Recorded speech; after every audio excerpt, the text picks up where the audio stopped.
my stream manager?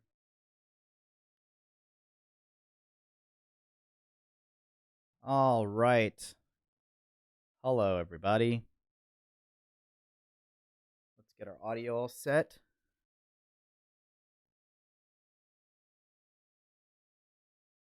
Sound prefs. Oh, first viewer. Hello.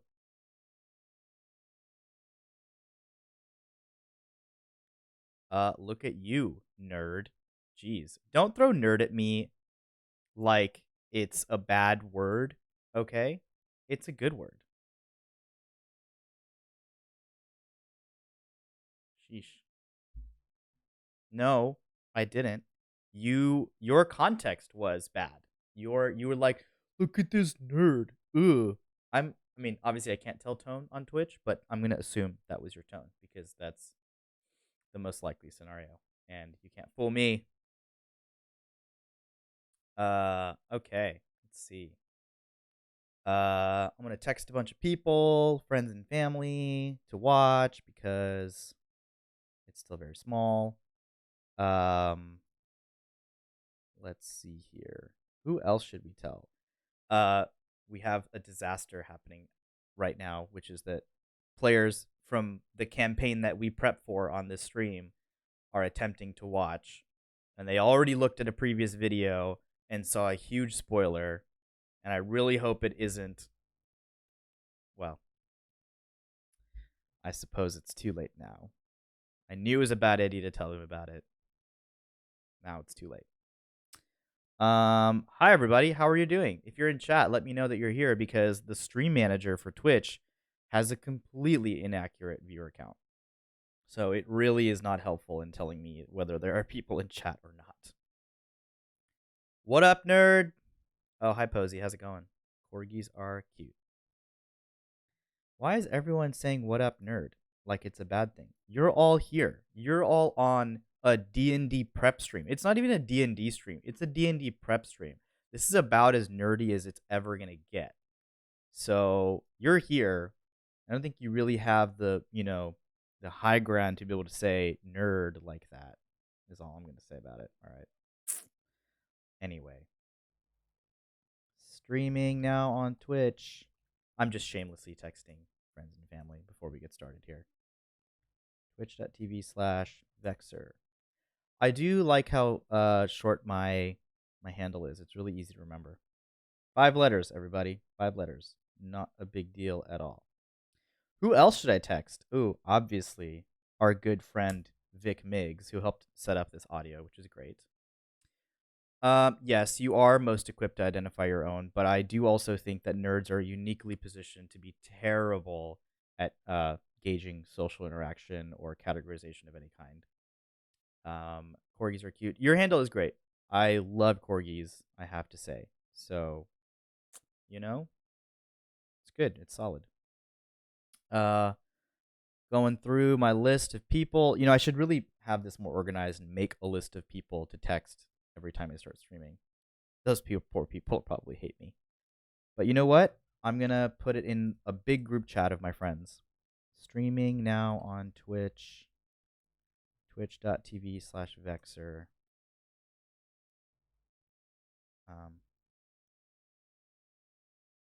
Streaming now on Twitch. 12-year-old Christine really knew what she was doing when she created this handle in the first place. Yes, I also think it's very impressive that you have stuck with that handle since you were 12. I too made my handle when I was 12 years old, but mine obviously was a cool sounding, Vexer, the blah blah blah, whatever. Like I was a boy, so I made a boy kind of username. Fortunately for me, I didn't know this at the time, but short handles would be really helpful. So thanks, 12-year-old me, for a 5-letter handle. It's great. And now I own it on most services, which is great. All right. Let's get some D&D prep in, everybody. So previously, we actually prepped a bunch of stuff that I don't want to talk about because we have a player in chat now. But I think a good way to start, spend the first 10, 15 minutes sort of telling you guys about last night's session. So as you know, I'm going to start with the ethos of the stream, and then we'll talk a little bit about sort of what's happened recently. So, um, first of all, thank you everybody for being here. Whether you're watching on YouTube later or a past broadcast on Twitch or watching live, um, I'd like to remind everybody that I'm streaming because one, I love D&D and I love prepping D&D, but also because I believe that there aren't a lot of places for people to be creative together with other people online at the moment. And some people often, even when they are creative, they're doing it alone. This is especially true of people who are dungeon masters. They often sit in a room working by themselves. And I can tell you from experience as a game designer and a game developer professionally that one of the greatest joys in life, for me anyway, is to create with other people at the same time. I've probably spent more time inhaling whiteboard dust than I have any other substance other than oxygen. And I love it. I love the exchange of ideas between people and being inspired by each other, and that feeling of, oh, you had that idea, like my brain is getting sparked into new ideas of its own. And that's the goal here, is to provide people and this community with a place where we can just come and hang out, and talk about a D&D campaign and put forth ideas and feel like we have a place to be creative with other people, with myself and also with the other people in chat. So hopefully when you put forth ideas, other people get inspired, and when you see other things in chat or you hear things from me, you are also inspired to share your own ideas. So lurk if you like, totally fine. But if you are into that idea, please, put your ideas out there. There's no such thing as a bad idea. There's no ideas that fit and don't fit, and there's no harm in putting them forward. You'll never be shamed for an idea, unless you're trolling me, in which case all bets are off. So that's the plan. That's the goal. And I am really excited about that. So I stream on Tuesdays and Thursdays, and I have a D&D game on Wednesday. We don't stream that because there's also already way too many D&D streams out there. But I thought we'd do something different and just stream the prep and the creative process that goes into preparing for a stream and then digesting that game afterwards. So Tuesdays in the evenings are pre-stream prep. I'm sorry, pre-game prep. And then Thursdays now are typically sort of lunchtime reviews of what happened in the session, how our prep went, and sort of, if we have time, beginning prep for the next session. Again, corgis are cute because you're a player in this campaign. I'm going to go over a little bit of what happened in our previous session. I'll probably add some color to it for you that you didn't know about before, and give you a little bit of insight into how we actually prep for these things, or how I prep for these things.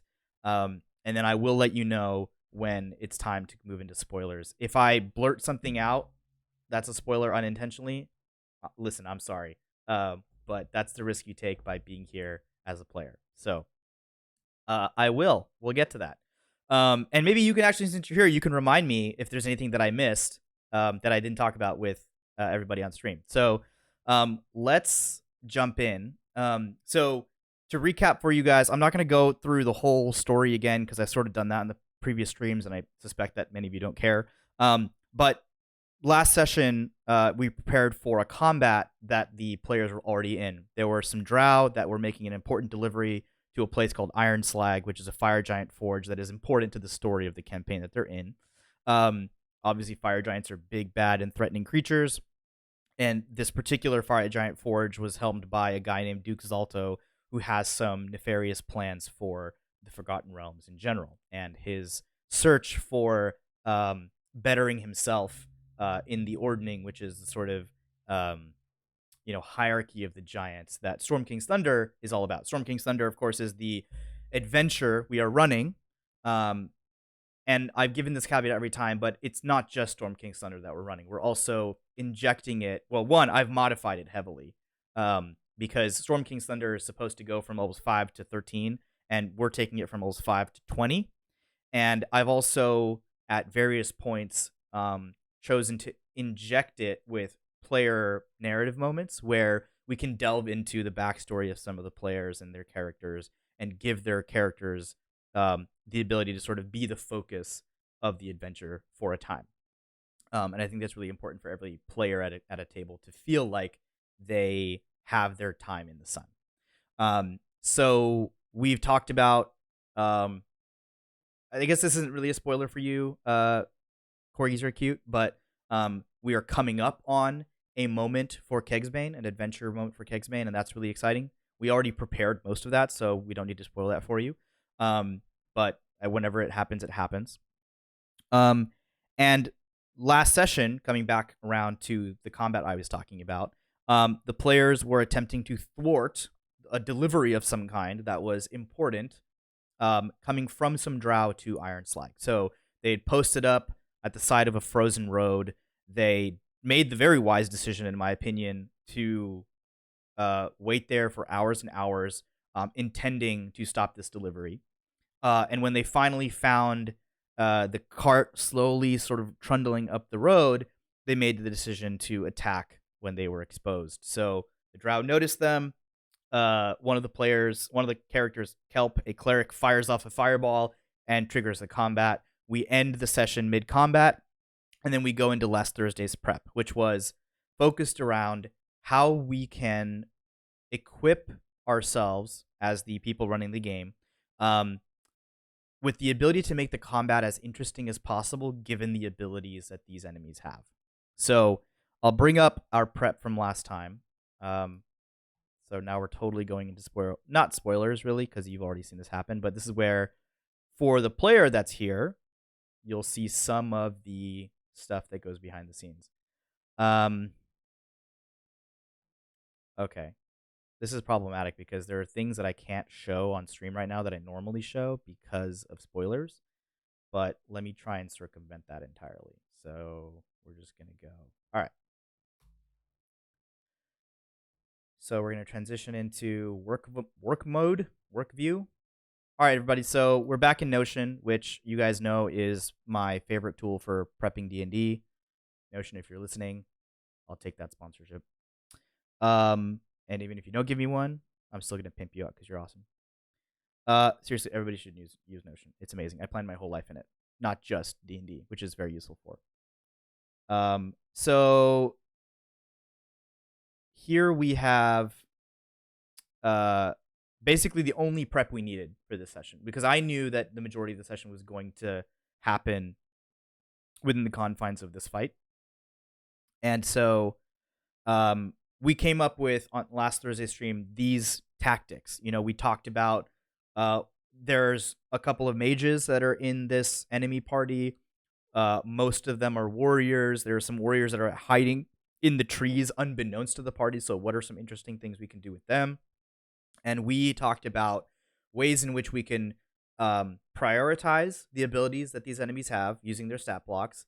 And we talked about ways in which the two enemy types can synergize with each other to work together as a team and challenge the party beyond just the typical I hit you, you hit me, back and forth, because that doesn't make for very interesting combat. And we want our players to feel like they are maximizing the use of their abilities. They're required to maximize their abilities because combat is hard and it shouldn't just be rote. So a couple cool things happened during this combat. One is that I decided to bring out a map for the players. So initially we started the combat with Theater of the Mind, which is just playing D&D in your head. There's no map, there's no grid, there's no physical representation or visual representation of what's going on in the game. And I like that approach a lot. I do love Theater of the Mind because it leaves so much up to the player to figure out like what this combat scene looks like. It does introduce problems when you're trying to deal with precise numbers like distances or ranges on spell attacks, and am I within range of this guy? Who's around me? How far away from them are me? Or, oh my god, talking about angles in Theater of the Mind is extremely difficult. I believe that there are actually shortcuts in the Dungeon Master's Guide that sort of help DMs adjudicate combat in Theater of the Mind. I think it's stuff like, based on the shape of the spell. So if it's a cone versus a cube versus a whatever, you sort of imagine the number of enemies that would on average be included in an attack. And that way you don't have to worry about specific angles and which way they're facing and stuff like that. I haven't looked that up. So I think the next time we're planning on doing a Theater of the Mind combat session, that actually might be something that's interesting for us to look up together on stream and talk about. So one of the cool things is that I decided to have a map, and I decided that I needed a tool that was, I needed a tool that was fast enough to use, that allowed me to upload a map background to use so that I didn't have to build a map from scratch, because my time is limited outside of these streams, and also allowed not just me to quickly manipulate characters on the battlefield, but also allow the players to manipulate their own characters so that they can tell me where to go. Now, a lot of you might think, oh, I used Roll20 for that or whatever. But I'm going to be honest with you, I'm not the biggest fan of Roll20. I think it's extremely bloated. I think it's complex. I think it introduces way more functionality than you need when all I really want is a virtual representation of like a wet erase board with the ability to like shittily draw something and plop a couple of pieces of paper on. That's the extent of it. I don't use crazy screens or miniatures or anything like that. Like that stuff I think is trying to fill a void of imagination that will never be filled as well as just real imagination.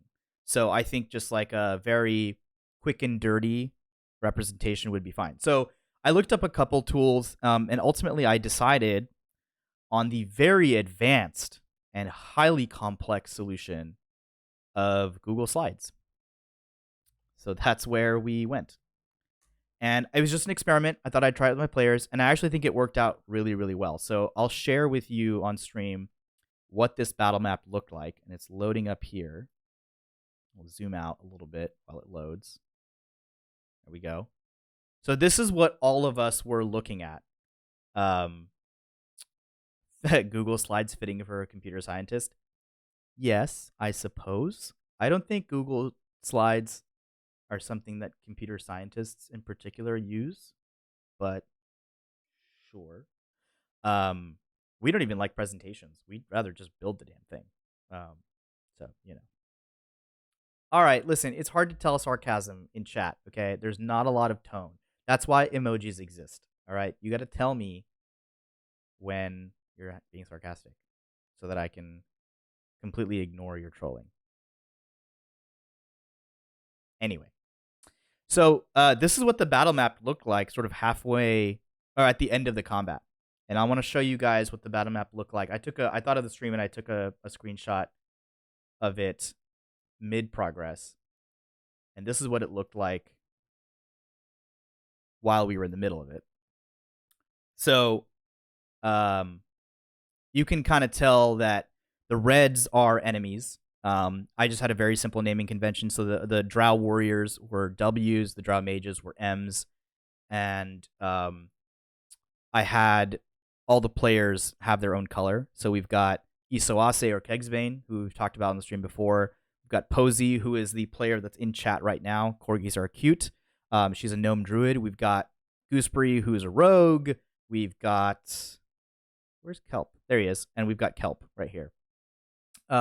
If you're wondering what L1 and L2 are and why they're so damn big, it's because Kelp, this player over here, the Dwarf Cleric, popped out the item that is... God, I can't remember the name. It's like Figurines of Wondrous Power, I think. And he had the one that were like look like two golden lions, and when you smash it on the ground, it turns into two fucking lions. And they're large creatures, so they take up a 10 by 10 grid. So that, and I had to explain to the players, it doesn't mean that those lions are actually 10 by 10. It's that they control an area of the battlefield that is about 10 by 10, so you can't move past them, otherwise they'll immediately be able to attack you. That's an important clarification. And then just, again, talking about the tool, this little pink thing was another shape that I could just move around and use. So in the live tool, you can see that I can just grab something and be like, cool, now it's over here, and now it's moved. And everybody sees that because of the live sharing capabilities of Google Docs, which is great. So we could move tokens around. We could recolor tokens. I could sketch, I sketched these two lines, these green lines on the battlefield because I just needed the players to know that the trees weren't exactly as they are painted on the map. They were actually very thick tree lines. At which point the road was clear, and then behind these lines on the top and the bottom there was thick brush and foliage and trees that it would be a lot easier to hide in. You'd have partial cover in. So strategically and tactically there were a couple of interesting things to the terrain that allowed the players to maneuver and allowed the enemies to maneuver in interesting ways. So the enemies, we looked at the Drow stat blocks last time. I can pull them up. But one thing that was interesting about these drow and that we talked about is that they're very stealthy. So we, you know, they have a plus 10 to stealth. Among other things, they can cast darkness, and they have all these abilities that allow them to sort of hide in the shadows. So it was something that they absolutely wanted to use, and we talked about last time tactically. So let's talk a little about how the fight went.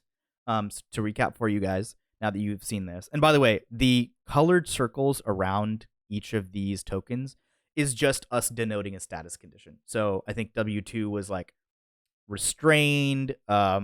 G had like the blur spell active. I had fairy fire on him. It was honestly a very complex combat, I gotta tell you. Like, level 13 players can put up so many different status effects that it's extremely difficult to keep track of. And that's part of the fun. Part of the fun is that at this level, these players have so many different abilities at their fingertips, even with restrictions like spell preparation, that it can be extremely complex to track of everything that's going on. So I almost also think that like Theater of the Mind gets less useful as a campaign goes further and further into the level progression, because at some point you need visual aids to help you track everything that's going on. At least that's how it is for me. I think other people, other DMs that have a very innate ability to keep a lot of stuff in their head at once, maybe don't have as much of a problem. But God, like by the time one turn has gone around in combat, I've already forgotten what half of the status effects are. And I was asking my players, what was that one again? I don't know, but it's fine, right? It's not a me versus them situation. At least I hope it doesn't seem that way. I'm just there to represent the enemies, and we're all trying to play in a fair and fun way. And I'm assuming they don't want to get cheapened out by cheating either. So I'm happy to rely on them for information about the game as well. And then this square here was the cart that exploded, that the delivery was coming on. They killed that guy immediately, so we colored him green. And then we were left with a map that looks like this at the end. The reason that you don't see a lot of folks is because they started running. The way this combat went overall is that the amount of status effects and terrain modification that the spell casting had done on behalf of the party got to the point where the drow did not have a path to winning. And they're not dumb creatures. They're not stupid. They were there to make a delivery. And they don't intend to die for it unless they absolutely have to. So they were able to flee at the end of the combat. So that was the end result, is that the party essentially totally dominated these drow, despite the advantages that they had, which is to say they had stealth on their side. They had 4 elite warriors hidden in the woods, ready to ambush anybody who tried to ambush the cart, and it still didn't work out in their favor. I think that just speaks to the fact that, one, either I didn't, tune this combat hard enough, or the players just dominated. And in this case, I'm okay with what happened. I'm totally happy that the players dominated, because it allowed them, they just leveled up to 13, and it allowed them to feel, oh man, like our level 13 powers are fucking awesome. And it is important for players to feel that. It shouldn't always be a huge struggle to defeat enemies in combat. And I think this is a good example of, it didn't look good at first. Midway through combat, they had, W's 2 through 5 spring out and sneak attack them and try and fire at them from the shadows. And they were like, oh God, more enemies. Oh God, more enemies. And then, those enemies just couldn't hack it. A couple other things I want to call attention to that happened during this fight. One is that this was a huge daylight spell that was cast by the cleric. And I don't think the players even knew that this happened, but it didn't just have, initially the cast was done because they wanted to get rid of a darkness spell that had encompassed the cart that a couple of the drow were using for cover. And one of the players cleverly noticed that the daylight spell banishes magical darkness, so it was a great use of that spell, and it immediately thrust this nighttime landscape into broad daylight. But one other thing that I don't think the players really knew that was an advantage for them was this right here, sunlight sensitivity. While in sunlight, the drow has disadvantage on attack rolls as well as on wisdom perception checks that rely on sight. So what that did is it forced all of the drow away from the central area of the battlefield and towards other parts of the battlefield that were then again controlled by the players because of status effects that they had imposed. So I think pretty early on in resuming this combat, Corgizarcute, or Posey, the druid, found this new spell from Xanathar's Guide, which is awesome. I'd never heard of this spell, and I thought it was incredible. I'll pull it up for you. And I think it really had a huge impact on the willingness of these drow to fight. It's a spell called Wrath of Nature, and it's awesome. So, let me actually pop this out into a different. There we go. So, Wrath of Nature, which is this area here. So sorry, my window management is still rusty. So I won't read the whole spell to you guys, but it's fucking awesome. And if you are a player and you play a druid, or you are a DM and you have a druid in your campaigns, beware. This is now a thing they can do at 5th level, which I think it should be like a 6th or 7th level spell, to be honest, but whatever. So first of all, it's a 60-foot cube, which is what this green square is on here. Again, maps are very handy for this kind of thing. And it does like 4 different effects. First of all, this whole thing becomes difficult terrain. That's his first thing. So already, drow are not tanky, heavy, armored.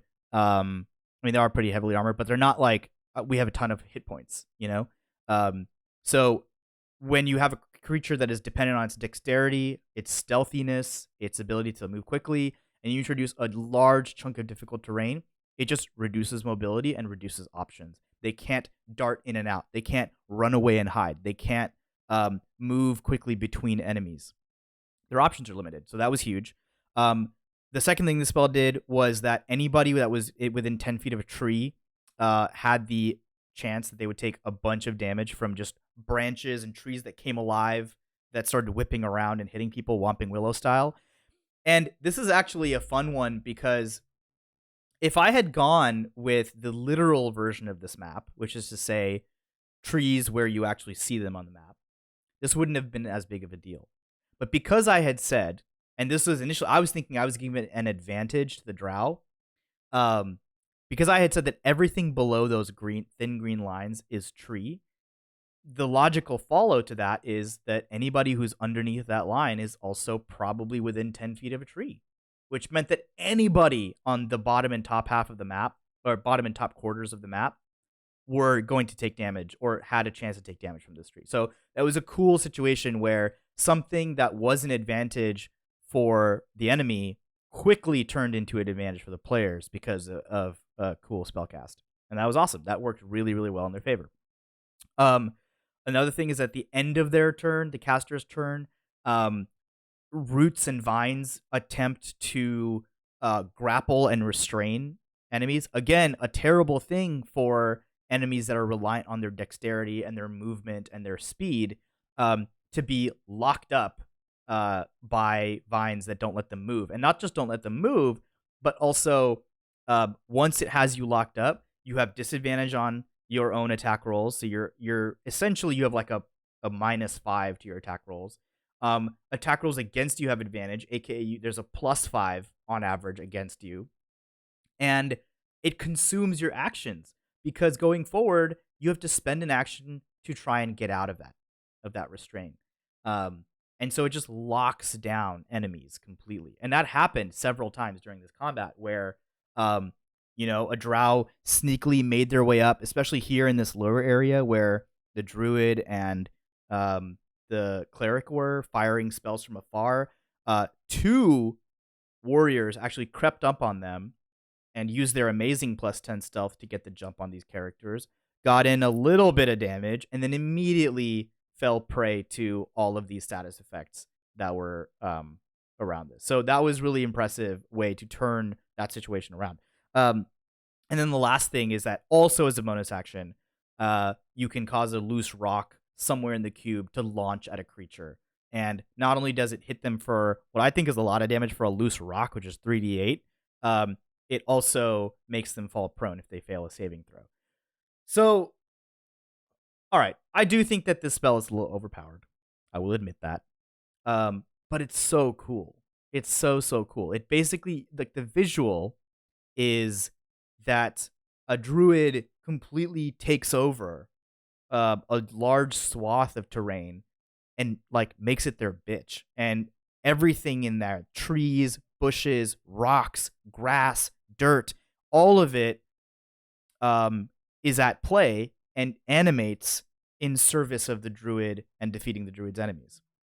And you can just see the visual. You can see trees starting to swat at things like the Whomping Willow. You can see grass starting to knot and twist itself around shoes and boots. You can see roots and vines like launching up from the ground and grabbing wrists and grabbing legs. You can see rocks just like launching from the ground. Like, it's just a really, really cool visual and a really cool spell.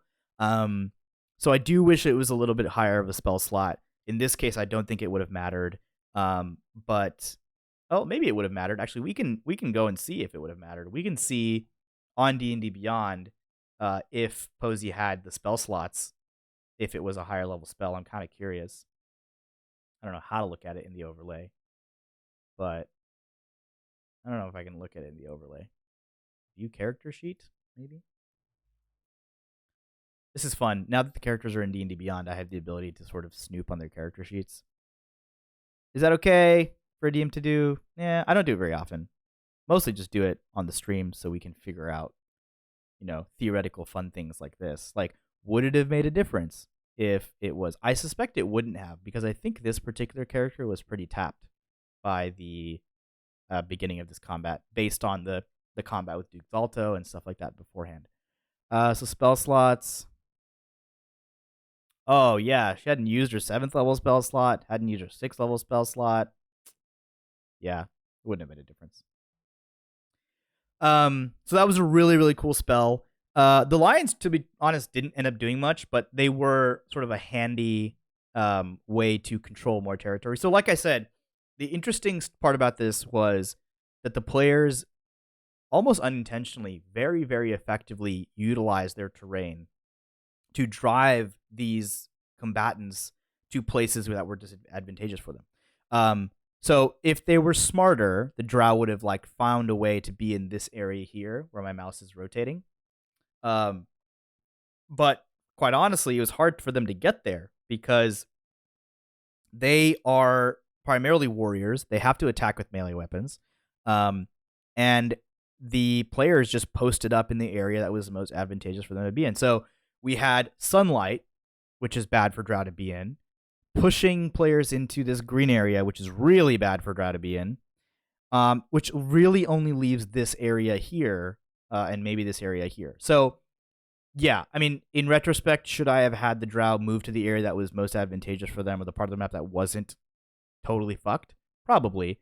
But I don't even think they had the time to do that. I mean, this combat was maybe 5 to 7 rounds at the most, and most of those rounds were the drow trying to get up off the ground because they were prone, or break the bonds of roots and vines that were holding them to the ground once they had sprouted in here. And this is like really deep into it. So I think they would have been fucked either way, to be honest. So overall, I'm really impressed with the players on this one. I think they did a really good job of using the drow's advantages and turning them into advantages of their own. I think they probably inadvertently, thrust the drow into situations that were very disadvantageous that I didn't even know about. So I think it's a combination of the two. Either way, it was awesome to watch level 13 characters really go at it. And I think they still felt a little bit threatened, but at the end of the game, I think there was some discussion about, oh, like, how hurt is everybody? Do I need a healing spell? And everyone was like, nah, we good. And I was like, oh god. But that's okay. Like I said before, I'm totally happy if characters really understand how powerful they are once in a while, and I think that's really important. So I think now this is the time where we are going to get into spoilers. So corgis are cute. Thank you for tuning in, but I would highly recommend that you leave. unless you want the campaign to be spoiled for you.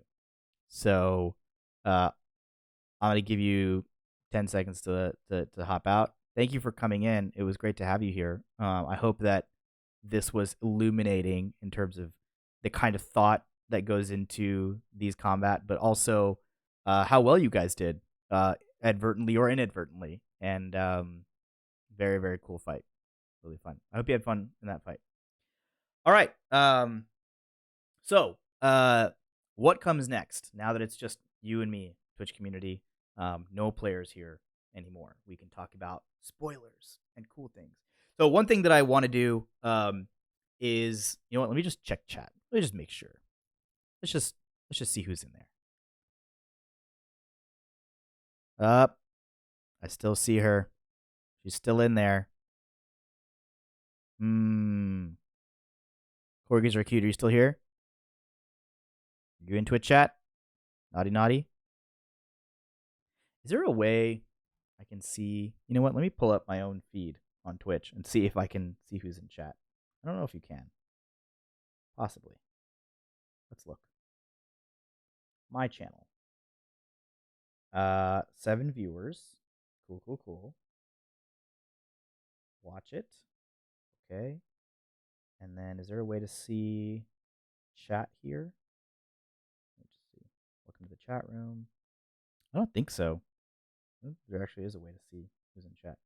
All right, well, we'll just have to assume that she's gone and that Twitch is just delayed because their stream manager, like my deck that tells me what's going on, which I can show you guys right here. So I can see my own stream. I can see the stream info. I can see the chat. It's a little behind. You know, users in chat. Yeah, like 7 viewers, but only 3 users in the. It doesn't make sense. Okay, so a couple things that are on the docket. One, we have a returning player who is coming back after a long hiatus because he moved away. Now that we're in the era of everything virtual, he wishes to come and adventure again with his old party. So I'm going to try to do this on Tuesday. Hopefully you guys will have fun with it. I've been thinking about doing this anyway because I think it would be really fun to watch.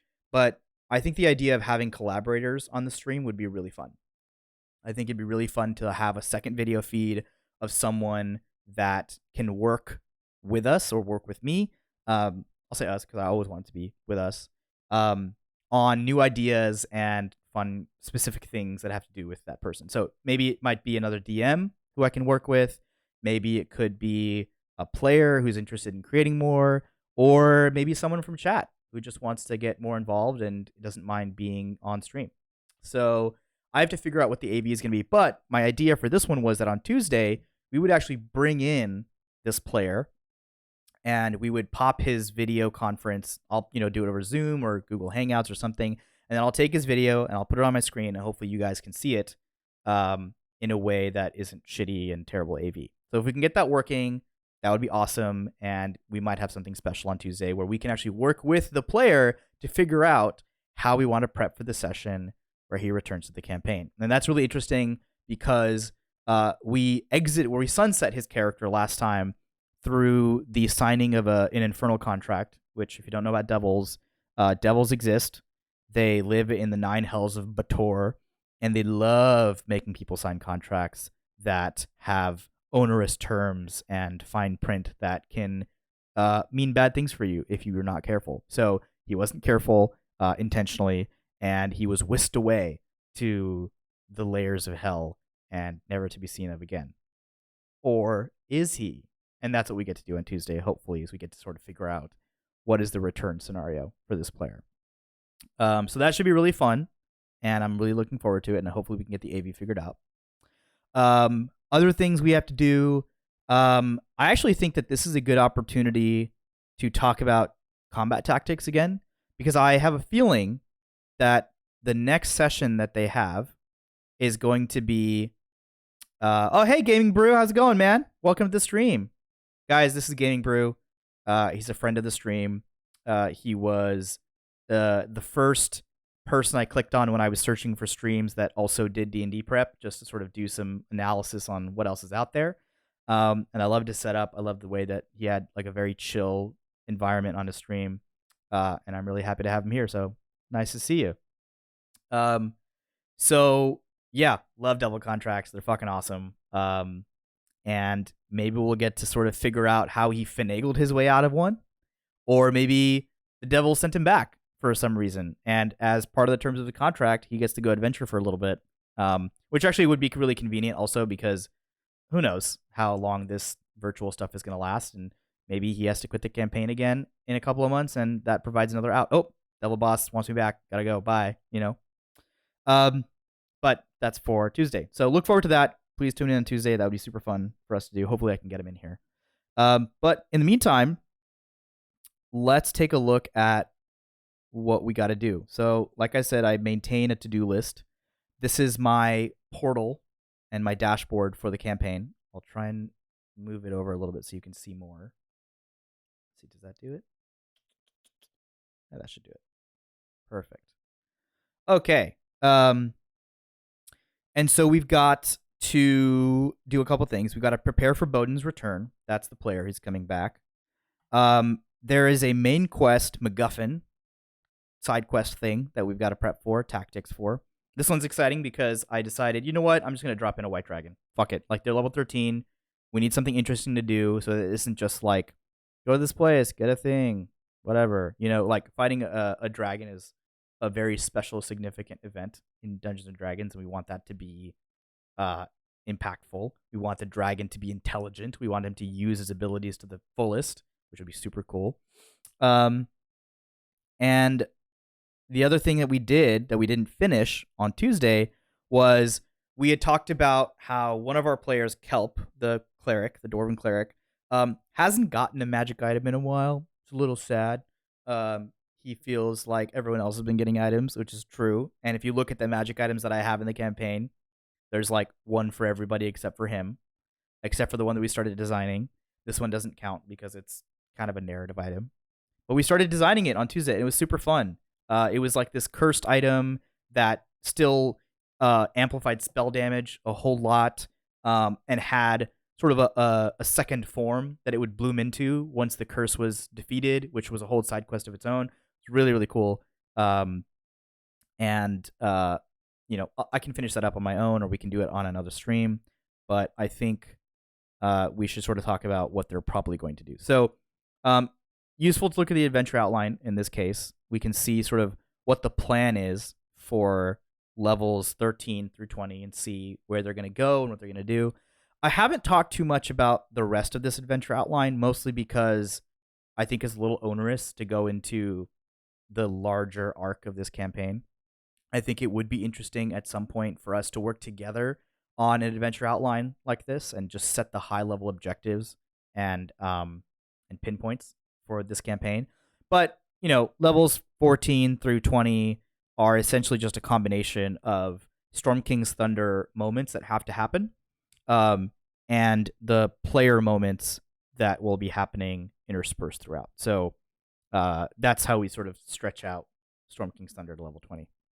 So for level 13, we have 3 things on the docket that they haven't done yet. Level 12 was Iron Slag, which they did, so we can check that off, and level 12 is complete. For level 13, Beer Run as well and Great Warren Cavern are just MacGuffins. They're just, go to this place, it's a cool location, go get this thing, there's a combat encounter that the book planned for them, blah, blah, blah, blah, blah. And that's cool, but at this point, they're already at the point at which normally they would be done with the campaign at this level of power, at level 13. So that's why I think 2 or 3 streams ago, we came up with the idea of, let's just stick a fucking dragon there, because that will make that location and that MacGuffin retrieval a lot more dangerous and a lot more interesting. And I also think it would be cool to actually make that dragon a character, and not just have them go in and kill it. So today I thought, with the hour, 15 minutes we have left, we can talk about what is the Beer Run as well encounter. We have a page for it started already. Who is the dragon? Why is he there? Or she?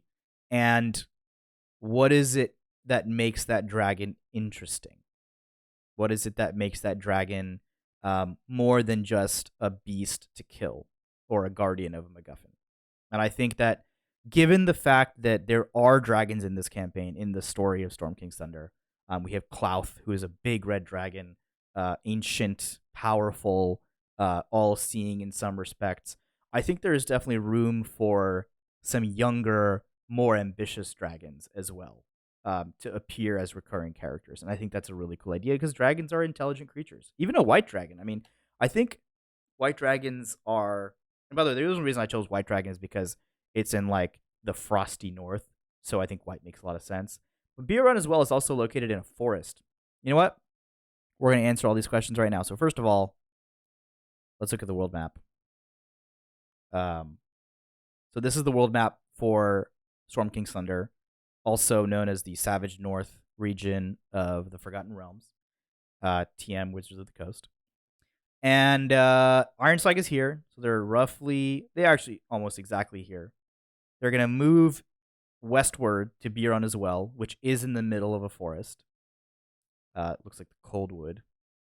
And they're going to then move from there, my guess is, to Great Worm Cavern, which is right here. So you look at our adventure outline, those are the sort of two MacGuffins, Biron as well, and Great Worm Cavern. And in between there, they have the Spine of the World, which is this long mountain range that separates the very, very icy north down from. Hey, Jacob, how's it going, man? Do I know you in real life, or are you just coming in to say hi and work with us? Let me know. And if you haven't read the ethos of the stream yet, please go and do so. I talked about it at the beginning of each session. But in summary, we're basically just trying to create a really cool collaborative environment for everyone to come and work on something together. So welcome to the stream. Sorry, slammed my egg. Welcome to the stream. And if you have ideas, I'm not just here to talk and not get input from anybody. I'm here to actually foster a collaborative, creative environment where, yes, this is a campaign that I DM, but I want this to be a place where people can come and feel like, feel what it's like to be creative with other people. So give me your ideas, give me your suggestions. There's no such thing as a bad idea, and you'll never hear any kind of shit for putting yourself forth in the community like that. So thanks for saying hi. Enjoy, and if you have any ideas, let me know. Or if you want to lurk, that's totally fine too. So this is the Spine of the World. And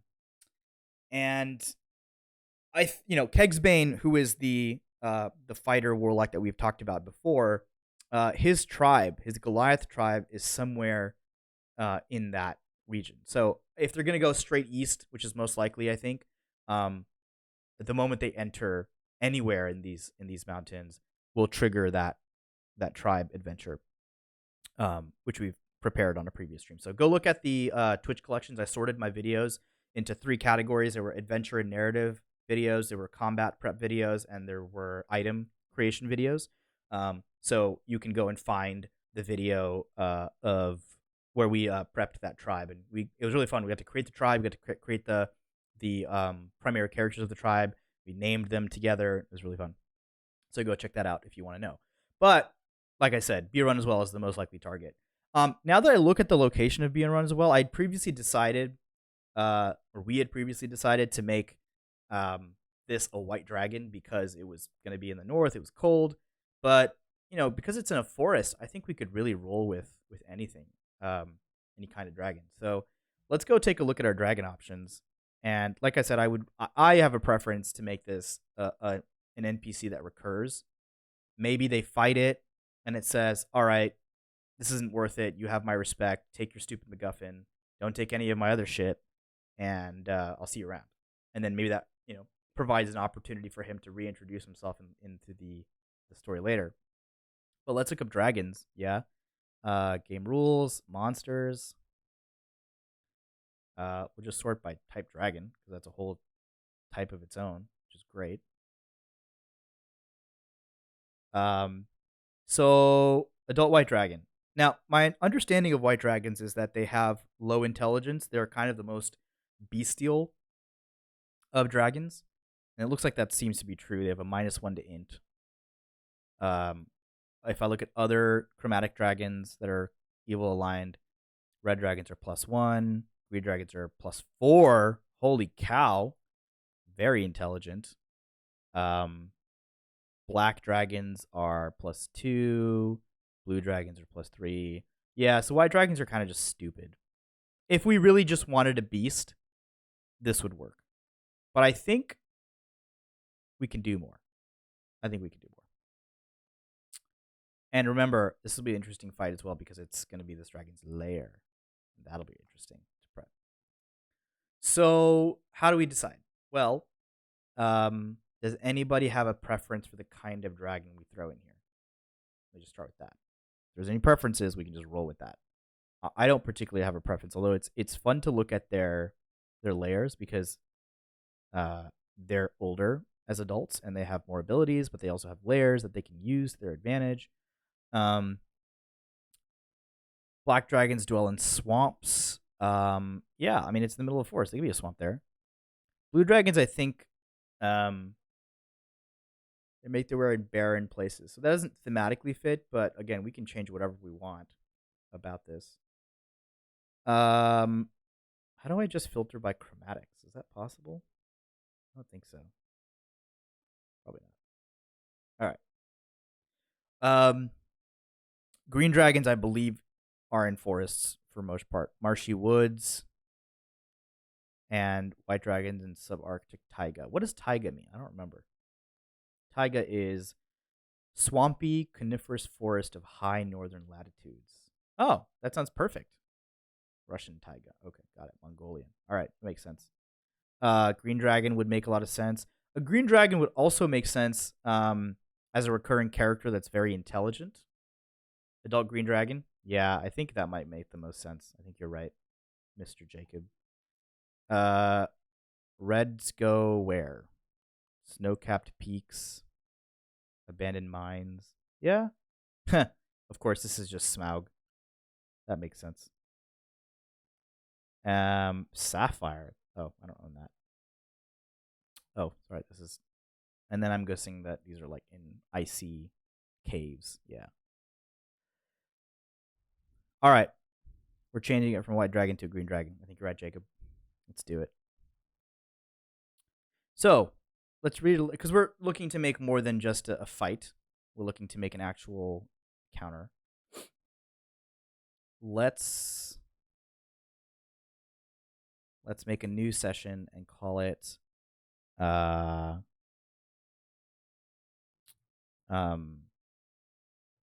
wrapping up the delivery / year run as well. This is what I think is going to happen. Oh no. Okay. So main story quest doesn't have anything to do with any of the player characters yet. All right. So we'll use our template. We'll say they need to fight a green dragon at beer run as well. What else needs to happen in this session? Well, we stopped last night's session right at the point at which their delivery combat. Oh, sorry. Like we stopped the session right at the end of the combat. So the interesting part about that is that they were trying to stop a delivery, but they don't know of what. They don't know what we were trying to deliver or what the Drow were trying to deliver. As we've talked about in this room before, the Drow are trying to deliver a enormous, like the essence of an enormous fire elemental, which is why the previous session was called Intercepting the Dawn Titan. It like basically this elemental is on its way to Iron Slag to rekindle some adamantine forges and make true the dastardly plans of this Duke Zalto. So it was like the linchpin to all of his plans. Obviously, that doesn't matter as much now because he's dead, but that still leaves as a loose thread this magical flask that contains an essence of incredibly powerful being. So we have two options. One is they didn't kill most of the enemies, and so it would be reasonable to think that the enemies would not have left and fled without this extremely important, valuable delivery item, without this incredibly important entity. So I think the thing that makes the most sense is that they fled or they are fleeing with the delivery on one of their persons. And I think it's also reasonable to know that like they would just probably say, "Oh, this delivery isn't happening right now. We'll regroup and try and do it again later." And then in that time, they'll discover from someone that Duke Zalto is dead, and they'll be like, "Oh, deal's off. We're gonna go back home and keep it," and that's that. So I think that's perfectly reasonable to say, which means that the players don't actually have to know anything about it, which means we don't have to do anything about it. But if they decide to follow that thread, we know what happened, or we know what's going to happen, and that's good to know. So, really, for this session to do is like do whatever or reintroduce Bowden, which is the player that is going to come back and rejoin the campaign next session, who hopefully we'll talk to on stream, and then go fight a fucking green dragon, which would be super awesome. All right. Recap. We'll type that up later. Blah blah blah blah blah. And then we'll go be a run as well. I'm just trying to think if there are any. They use an airship to fly around. That's a common element of Storm King's Thunder. They have a big ballooned airship that they have hired crew for and that they can use to move around the terrain quickly. I was planning on introducing upgrades for the airship so that they could do some fun stuff with it. I don't think we need to talk about that right now. Yeah, I think they're just going to get on the airship and they're going to head to Bjorn as well.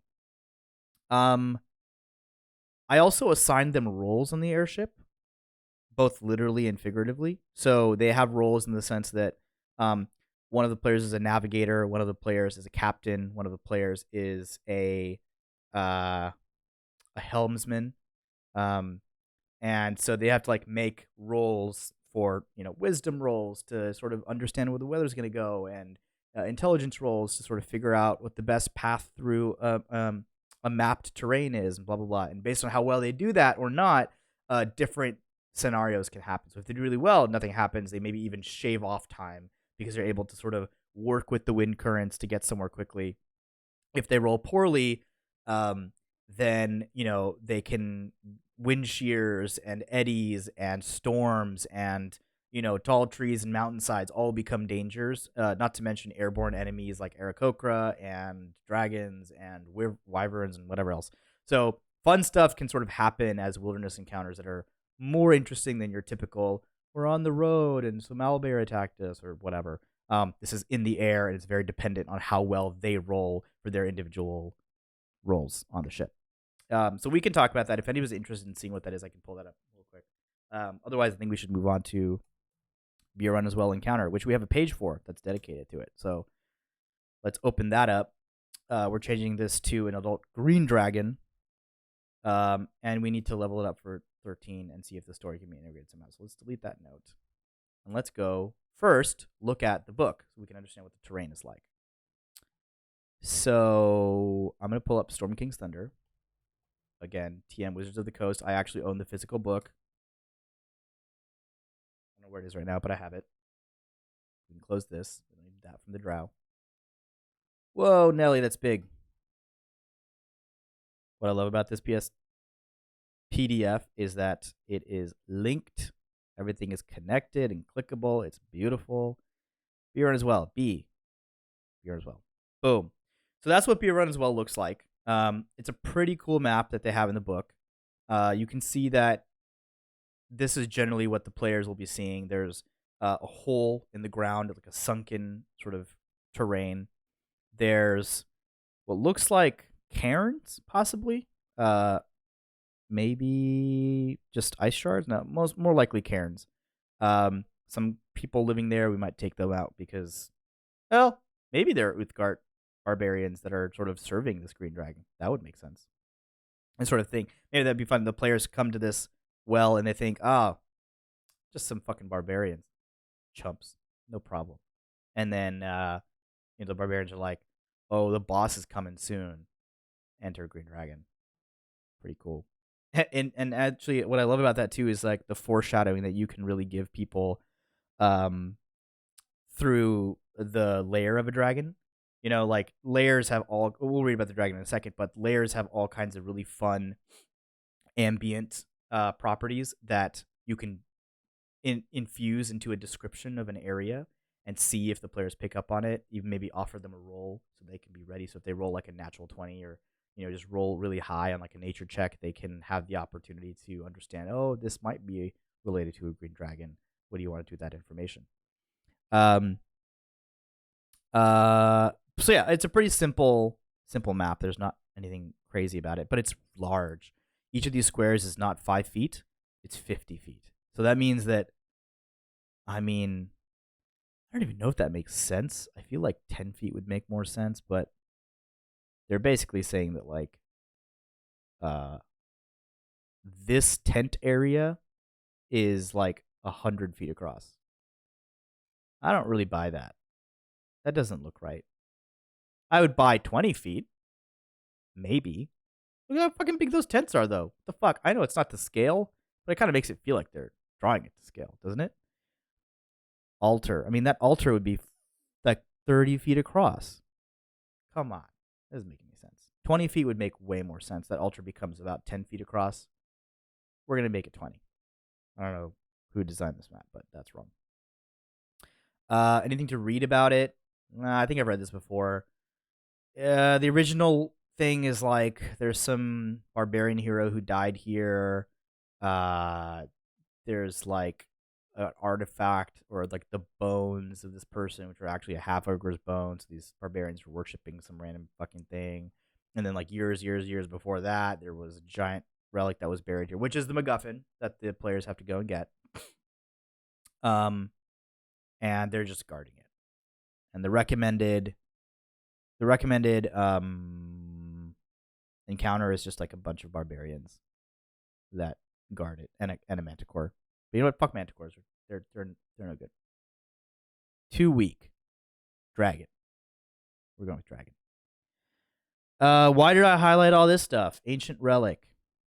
Oh, because the relic is inside the altar. That's fine. Well, you know, we could just fucking copy pasta that right out into our. Oops. Retrieving. I can spell. Retrieving the relic. We're just going to put that there. Oh, God. Formatting. Sheeshish. Garbage. I hate this kind of stuff. This is the downside of PDF, everybody. If I had the D&D Beyond copy of Storm King's Thunder, we could just copy pasta from there. But frankly, I bought the book. I don't feel like I need to buy it again on D&D Beyond. I think that is a flawed business model, Wizards of the Coast. A flawed business model. So that's good to have in here. This is just like whenever they're done with the actual encounter, they can break the shit apart and retrieve the MacGuffin they came for. So let's get to the interesting shit, shall we? So we've read a little bit about Buron as well. Let's go and read about dragons. I'll increase the text size here so you guys can see it. How's that? Perfect. Okay, let's read. So most cunning and treacherous. That's useful. They use misdirection and trickery to get the upper hand. Okay, that's interesting. We should start thinking about how we can use the terrain of Buron as well against the party in a way that Green Dragon would approve of. Something very, mischievous, something very misleading, probably. Blah, blah, blah, blah, blah. Competes for territory, blah, blah, blah, blah, blah. This is useful. A forest controlled by a green dragon is easy to spot. A perpetual fog hangs in the air. The legendary green dragon's wood. Well, he's not legendary yet. He's still adult. He's still growing. He ain't no Clouth. Moss-covered trees, but I don't care. I think it's actually still really cool to have an acrid whiff of the creature's poison breath. That's so cool. And yeah, it's not a whole forest. Who cares? Oh, that's not what we want. But look at it. I mean, this is a fucking cool map. Look at that shit. It's like Yeah, I can absolutely imagine this whole space sort of being full of this acrid green haze. That's really cool. So let's put that in our notes. Let's just start. So one, layer description. Um, green haze, acrid, reflective of, uh, makes your eyes sting a little, reflective of the dragon's poison breath. Very cool visual. I think a great ambient thing to apply. They glow close together. Blah blah blah. Emerald green cast. Every sound seems muffled. All of that is great. I love that stuff. Sound seems muffled. Green haze is already gonna make everything feel green. Perpetual fog.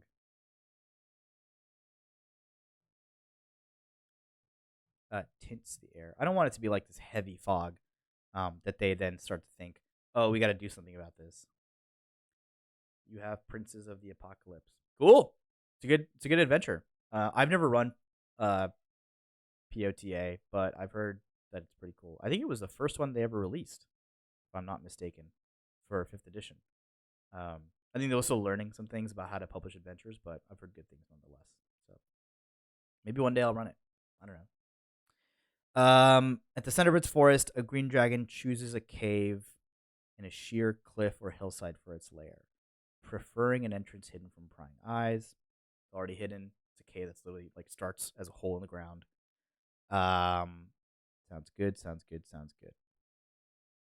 Regional effects. Obviously, this is not a legendary green dragon, so it's not gonna have all of the fun things that green dragons have. But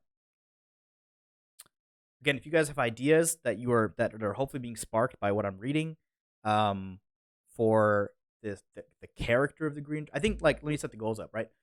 We want to figure out a really cool character for this green dragon to embody, a cool personality, some kind of motivation that makes him mysterious, driven, and curious about the party, not just kill, kill, kill. Remember, he's very, very intelligent, +4 modifier. Um, and we also want to create a scenario that is dripping with danger. We want the players to feel like, oh, we're about to get into some shit. Um, so if you have ideas for who this dragon is, what he wants, and how we can make this combat interesting based on the properties of the dragon that you know, throw them out there. Let me know what those ideas are. Okay. So labyrinthine passages, nah. Technically, the thickets, blah. No evidence of its passage. Sure, that's fine. Um. Hmm. Okay, got it. That's fine. And then let's go to layer actions. So, grasping roots and vines to restrain. Ha! Oh man, I love this. This is like the spell that we just talked about that this player had turned against them by a dragon. Can't wait. They're gonna. I can already tell you what players are gonna be like. They're gonna be like, "Oh, Sean didn't like, this happening, and so he turned it against us." Blah blah blah blah blah. But that's not true. It's just really cool. Also, a little bit, yeah. That's cool. I didn't plan for this. So I'm just gonna summarize the layer actions, which are roots and vines, restrain. Uh,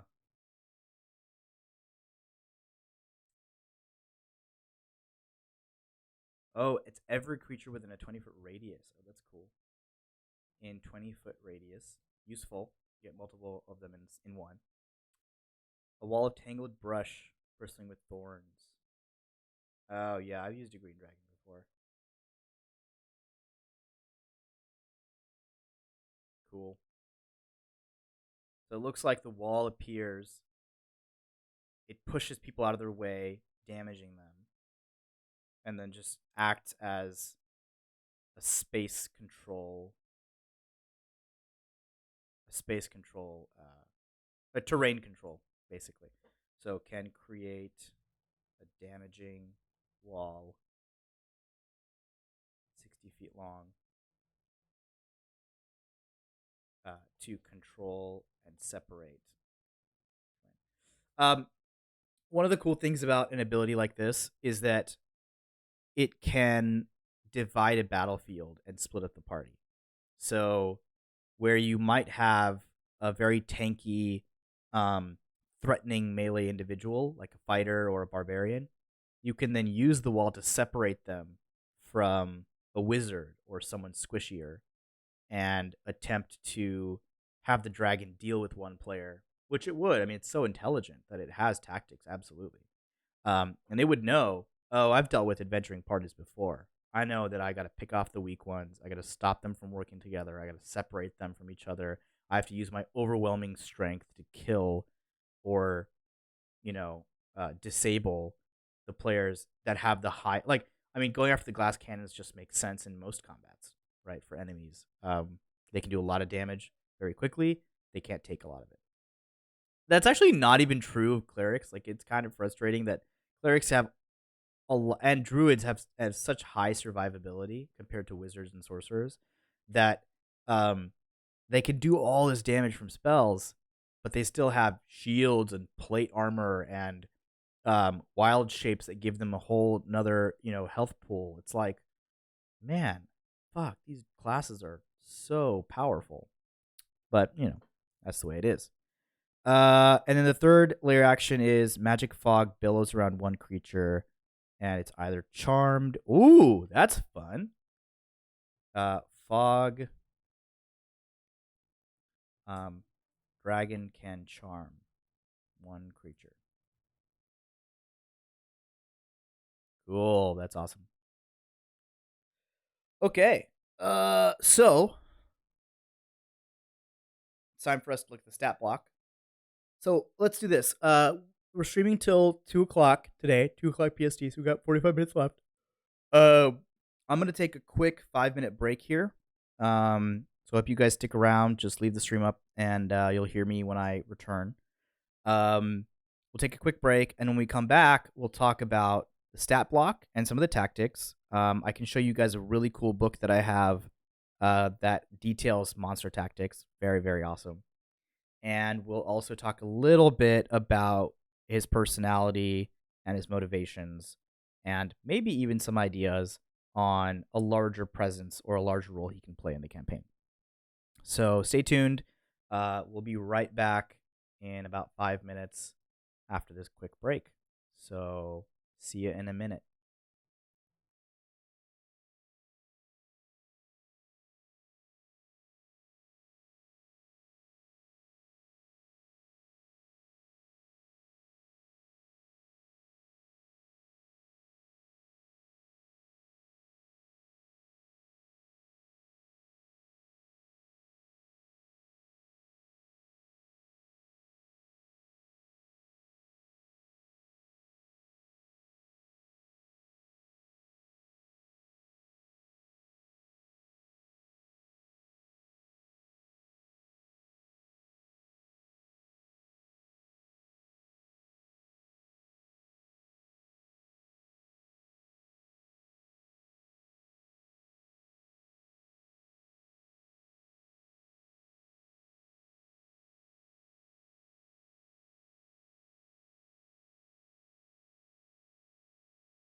What's up, everybody? We are back. Thank you for your patience as I took a quick break. Hopefully, you got a little break as well.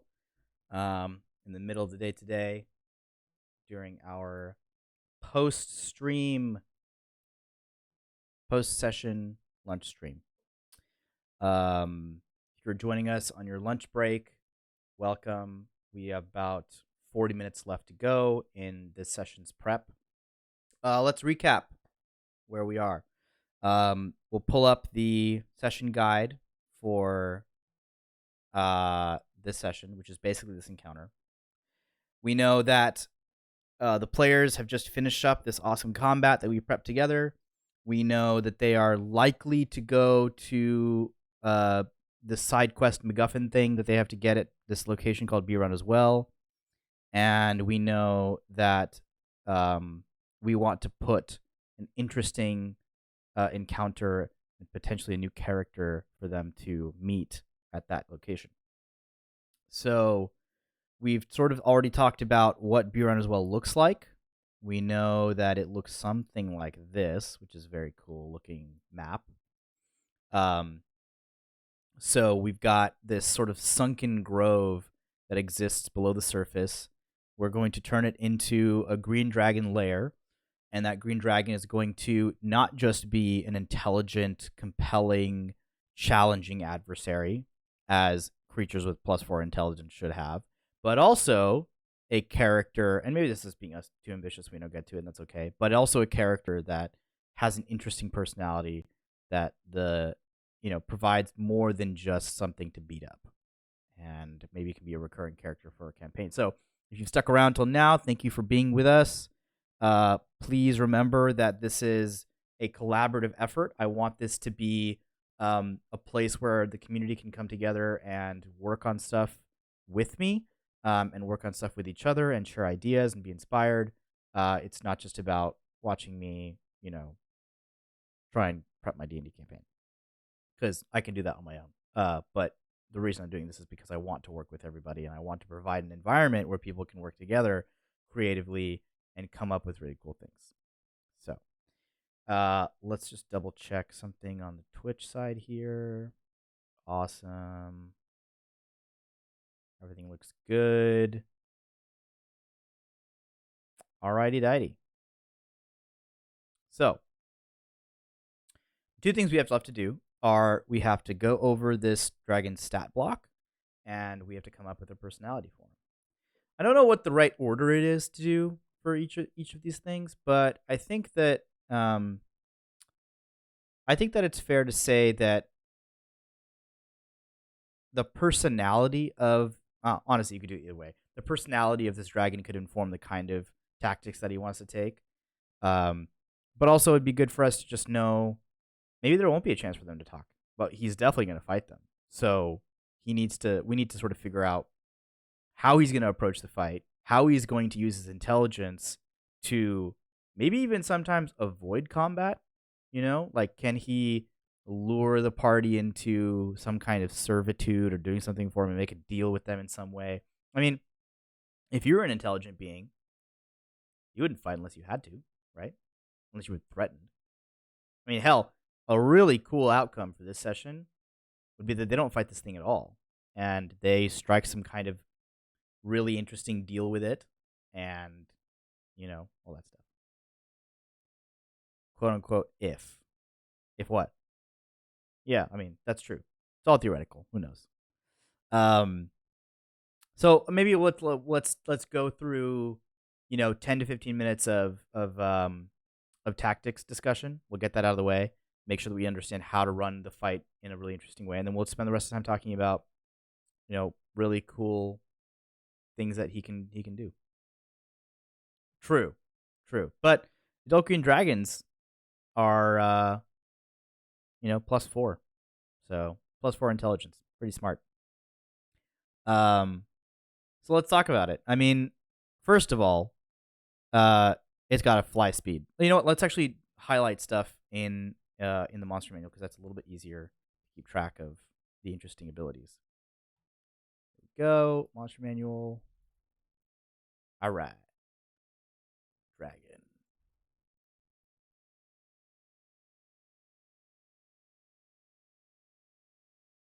Or did I say since you're an intelligent being? Since it's an intelligent being. I honestly can't even remember what I said, so my apologies for I'm speaking dumb. Dragons. Green, green, green, green, green. There you go. Adult green dragon.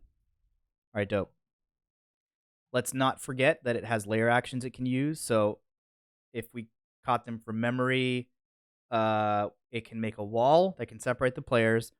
It can charm one person per round, or attempt to, and it can... Hell, what was the first one? I don't remember. Where did we put it? There we go. We can make this smaller.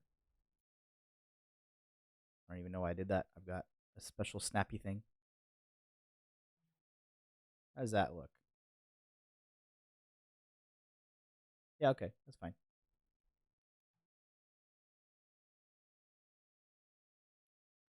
Close that out. Close that out.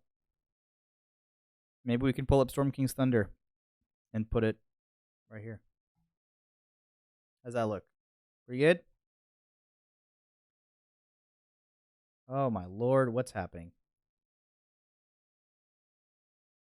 There we go. I love that tool, by the way. It's called Magnet for Mac. I think Windows already has that built in, so not a lot of things that I like about Windows better than Mac, but that is one of them. Oh, you guys can actually see a lot of this screen. No, let's do it the other way. We're going to put this boy in this corner, and then we're going to snap this guy here. There we go. That's better. Okay.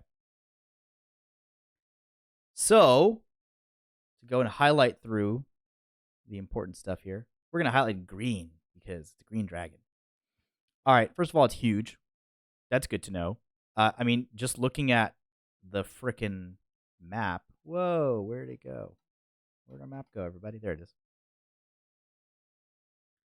Just looking at the Beer Run as Well map, we said that these were going to be 20-foot squares, not 50-foot squares. And I think a huge creature, because it goes medium, large, which is medium is 5x5, large is 10x10. Huge, I think, is the next one, which would be 15x15. So 3 squares, big.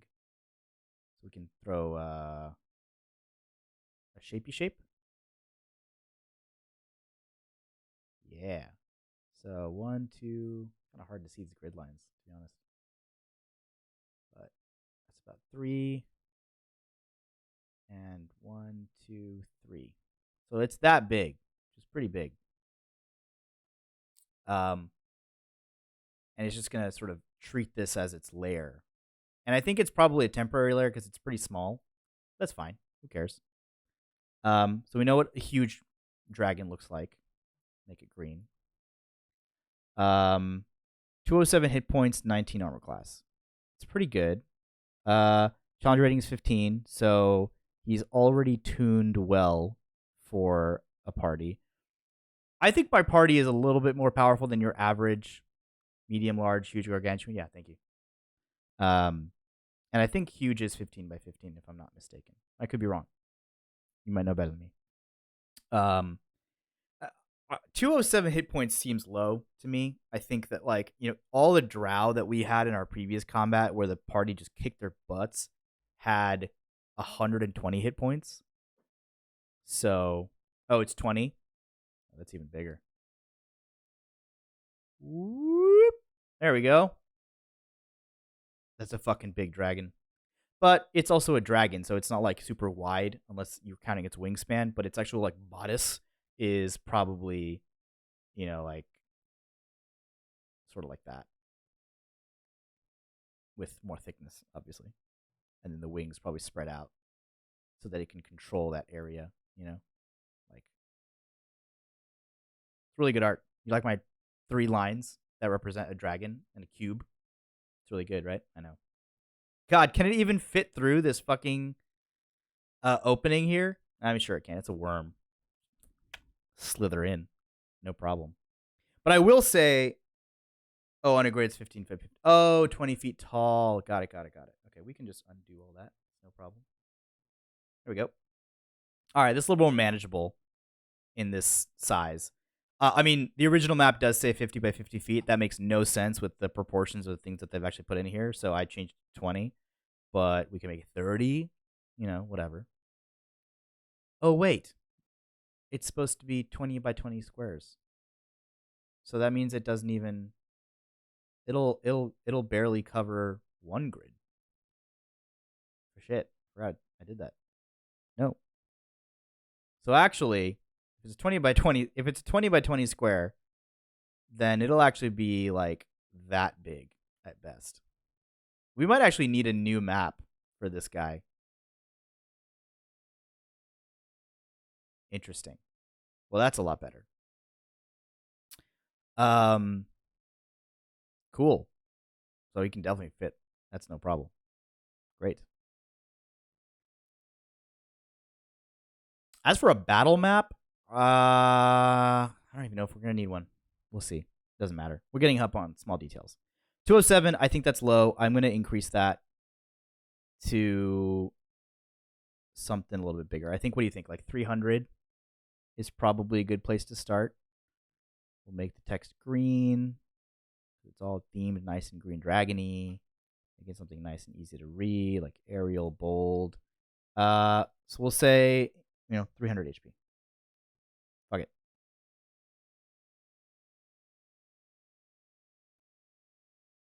Ooh, not super easy to read, I'll say that.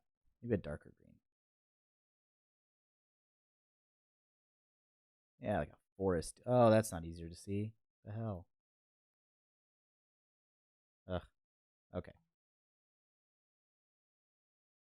We're going to go with red, everybody. I'm sorry. That is the easiest to see. No! I'm so used to Photoshop shortcuts that I'll press things like V, which is the move tools, because I can move shit around. But how do I... Why is there no select tool here? Okay, whatever. Okay. So 40-foot fly... Sorry, 40 foot in regular speed, 80 foot... That's important.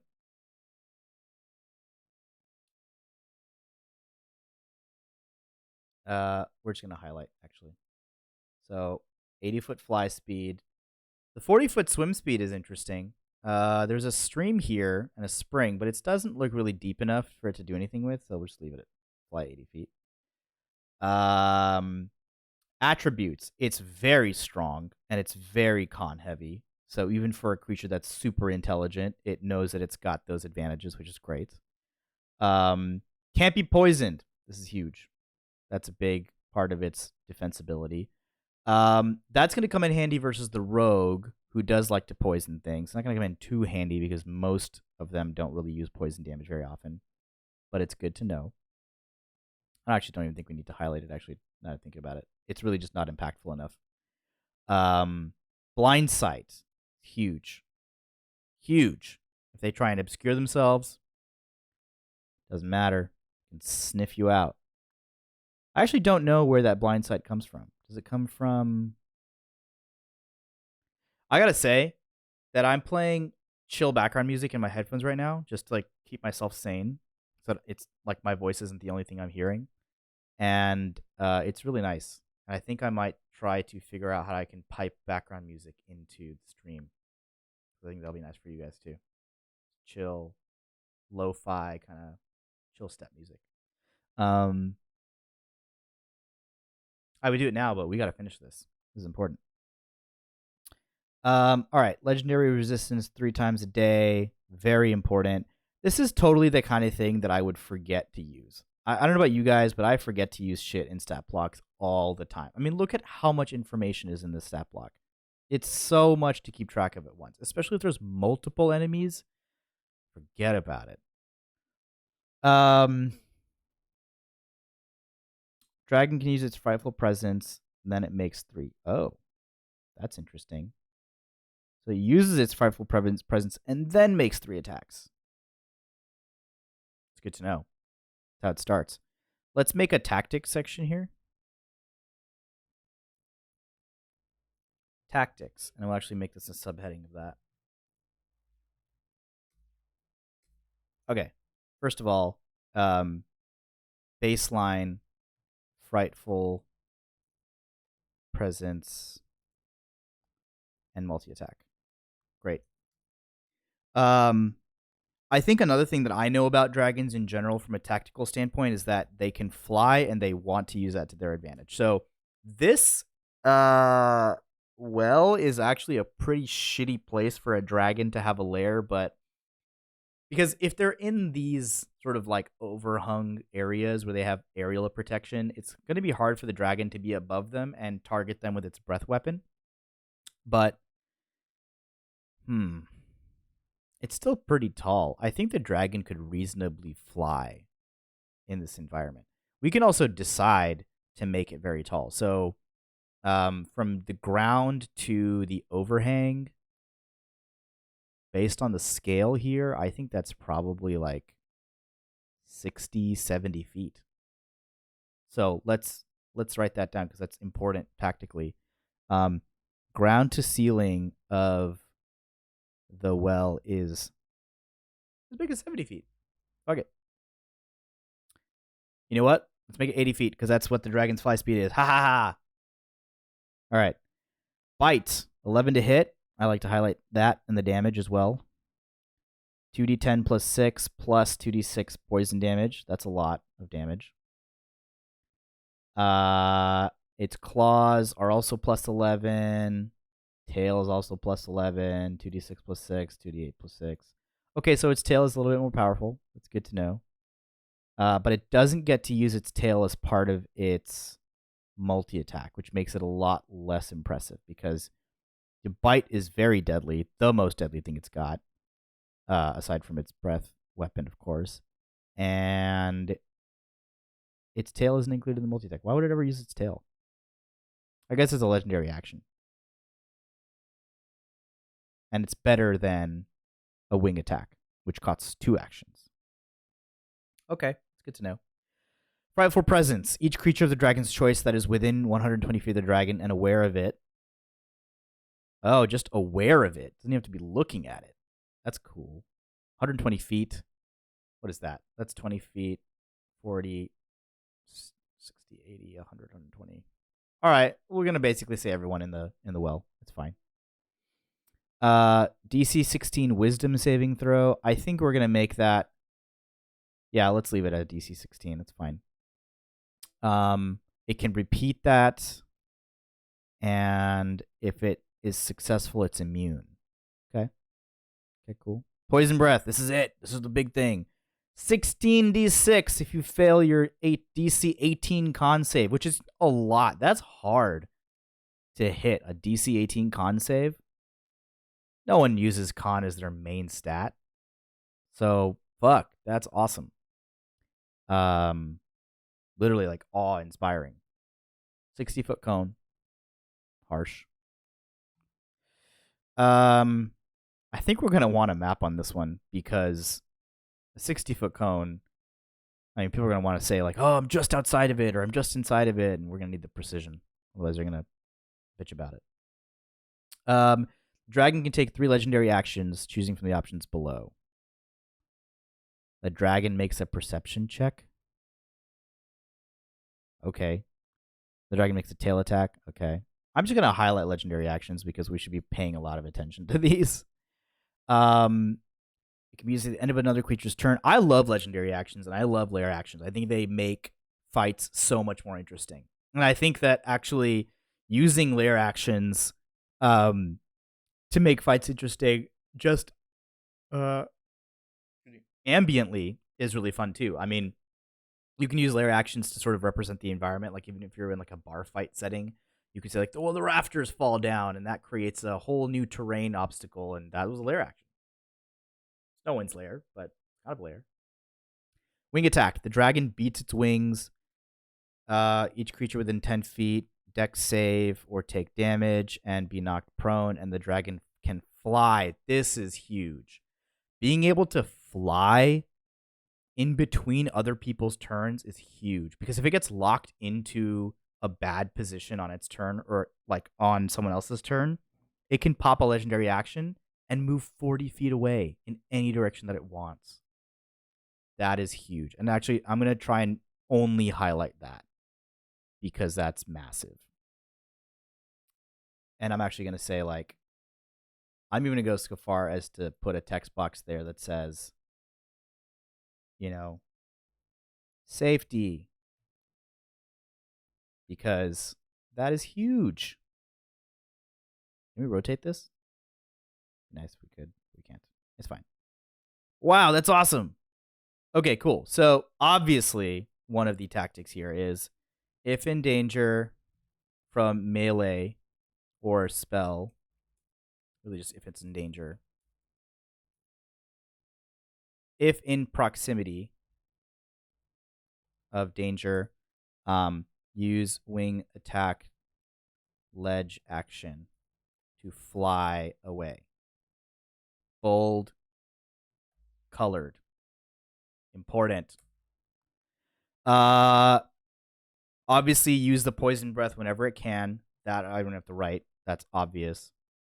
But let's think about, like, what are the actual tactical advantages and tactical things that it can do with all of its abilities. First of all, blind sight is super useful in an environment where you can't see well. So one way to make this combat way harder is to turn that poison haze into a heavily obscured area and make it so thick that the players can't even see what's going on. I mean, I highly suspect that's going to make them just leave, but that's fine. Otherwise, how do we use its blind sight? I think. Well, one thing that's cool is we could have it hide in those trees right above the well. What's its stealth at? +6. It's not bad. It's not bad at all. Yeah. Hiding in woods above the hole can use blind sight to detect creatures entering its lair. How else can we use blind sight? I don't know. But even before we get to blind sight, the most important thing about a dragon is they can fly. And that eliminates a lot of physical dangers. So we have a warrior in the party, a fighter. He has range attacks now that he's a warlock. And he has a bow that's very powerful. But generally speaking, an 80-foot fly speed is going to put him out of reach of his most powerful melee attacks. So that's really important. My preference is, and I think this dragon's preference would be, to just soar in the air, swoop down for attacks, and then immediately leave. And I think it would just risk the opportunity attacks.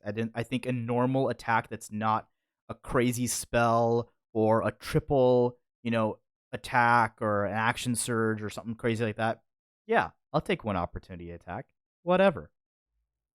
Will risk oppo attacks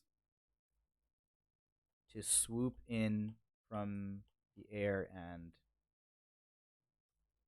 pick off people. I think another cool thing you can do is it can pick up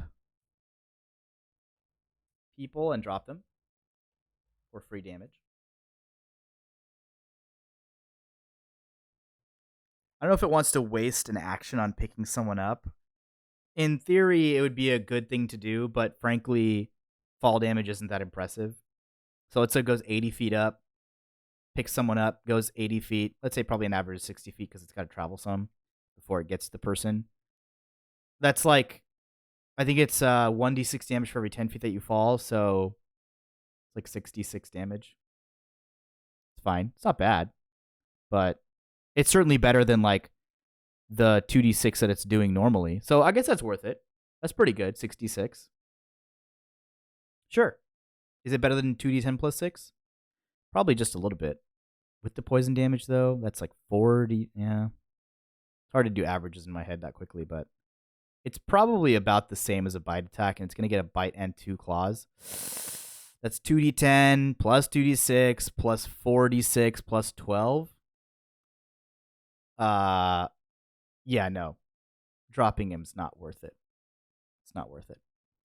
So we're taking that off the tactics list.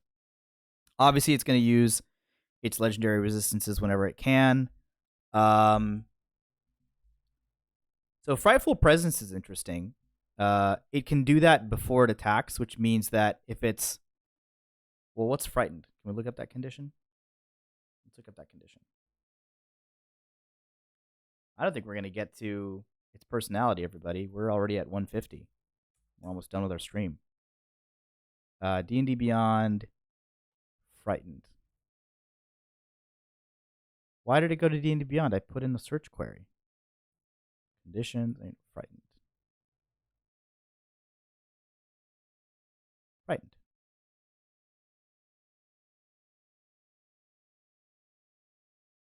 All right.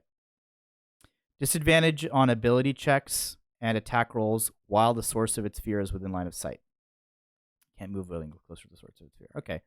So it doesn't have advantage on the attacks by doing that, but it's still useful. It's protective, honestly, more than anything, which is a surprise. Cool. Now, there's one other place that I want to go look for tactics. I don't see anything here that's like particularly, man, it should do something special. It's pretty much going to swoop down, use its fly speed, attack 3 times, and whenever it can, it's going to try and group people. Now, where it does get interesting is with layer actions. So, a couple things it can do with layer actions is, one, it can oh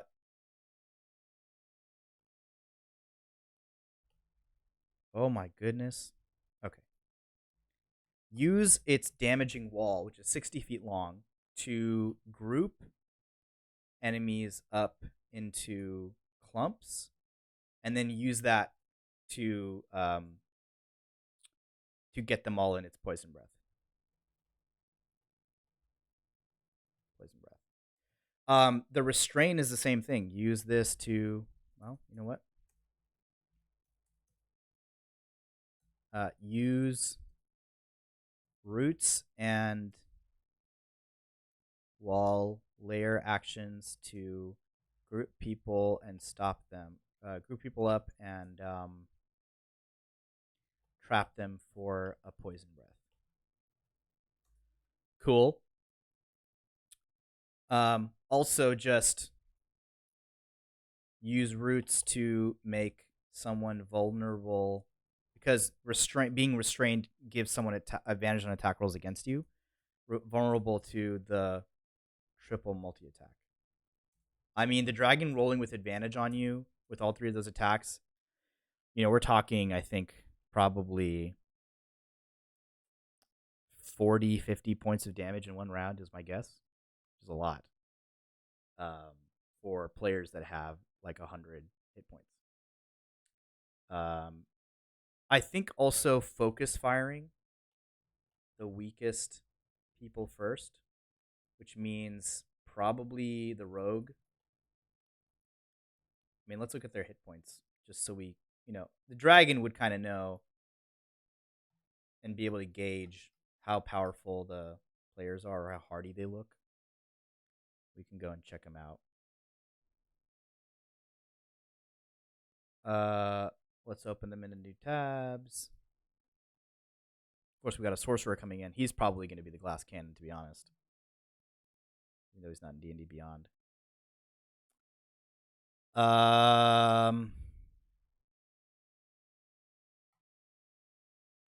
Wow, D&D Beyond loads faster. All right, so 127 for Kelp the cleric, 145 for 93. He is the weak one. 78 looks low, but the druid has like an additional pool of hit points from the wild shape. But that is pretty low. 78 is pretty low. So Posey or Goose would be the targets first. So druid, rogue, sorcerer first.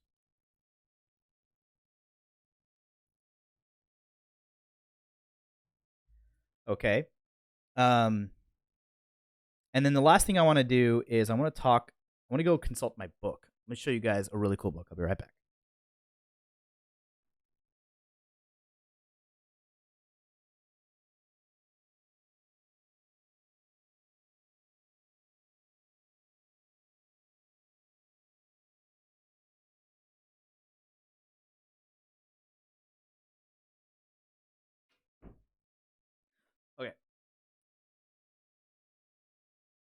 It will be really cool.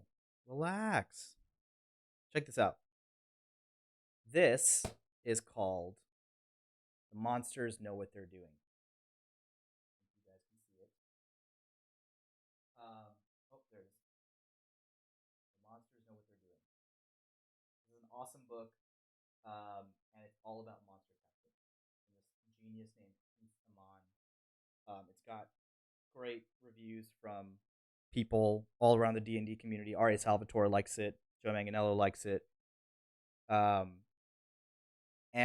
what it essentially talks about is how, basically what we talk about when we talk about planning combat, which is that no, monsters aren't just stupid. Can you hear me? Can you hear me now? Hello? Should be able to hear me. My audio mixture is going. To prepare as a player.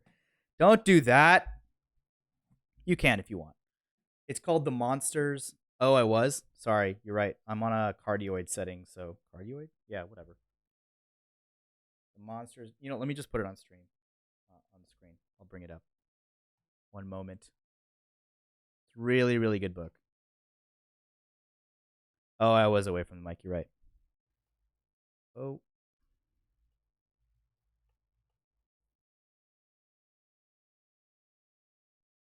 Right here. It's called The Monsters Know What They're Doing. And it is 100% a good purchase. I got this as a gift for Christmas. I put it on my wish list. And it's honestly fantastic. It talks a lot about... I wish I had a way to get this on the screen. But it talks about each type of NPC. And it talks about how...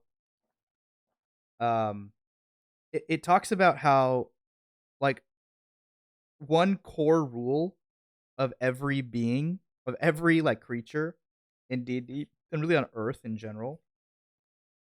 Where is it? It's a really, really good line, and I hope I can find it. No, I don't know where it is. Where is it? Here we go. It's like the first line of the introduction. Any creature that has evolved to survive in a given environment instinctively knows how to make the best use of its particular adaptations. What a great line. I think that's brilliant. And I think that so many DMs don't follow that. They go into it and just be like, I'm just going to use what looks the most powerful. But, I mean, dragons are so fascinating, right? They've got layers. They've got special abilities. They've got unique characteristics that, of course, it's an adult dragon. It's been alive for hundreds of years at this point. Of course, it's going to know exactly. It's dealt with tons of adventuring parties. It's going to know exactly how to deal with these guys. Which is also why I think that, aside from the fighting tactics, it's smart. It's going to try and deal with these guys with its brain before it deals with them with its very formidable ability. So I'm going to flip to the dragon chapter. And we're going to talk about, let's see what it has to say.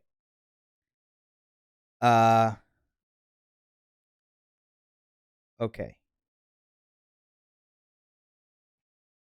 Just looking at these notes that he has. I mean, this is awesome. He's got like a whole write-up on dragons. On average, the dragon will get to use its breath weapon once every 3 turns. Yep. Adult dragons are where things get interesting because they're considered legendary creatures. They get actions and layer actions. They have movement restrictors, direct damage abilities, and debilitators. For show. Which layer action a dragon chooses to use depends on a few factors. One is area of effect. Another is whether the dragon is trying to keep the pieces from coming closer, which is what that wall would be useful for. A healthy dragon likes to pin its targets down so it can nail them with its breath weapon or a wing attack. I don't know if that makes a lot of sense. I mean, its breath weapon is huge.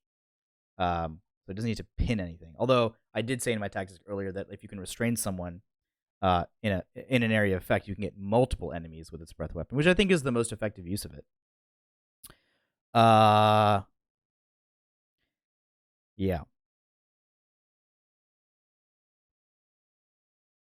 Oh, and let's not forget about the charm. I mean, it's probably going to try and charm the lowest wisdom, right? What's the check? I don't remember. The check is for charm.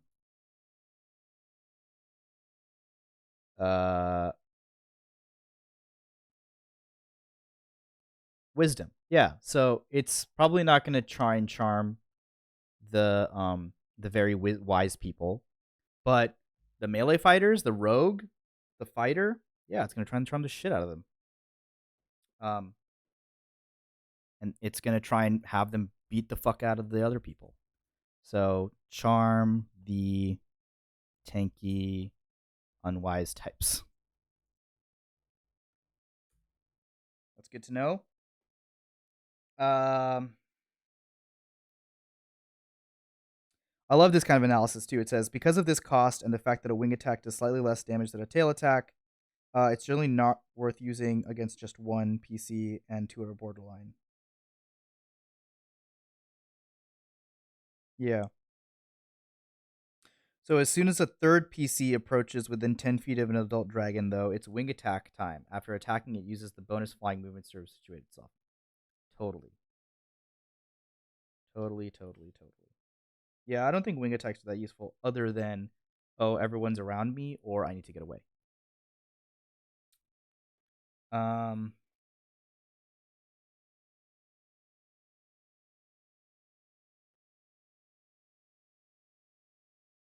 Yep. Before using its breath weapon, a dragon always repositions to catch as many opponents in the blast as possible. We talked about that for sure. Yeah, we said this as well. The dragon doesn't care about your puny opportunity attacks, not when it's about to hit you with a breath weapon that a third of your party won't even get up from. True facts.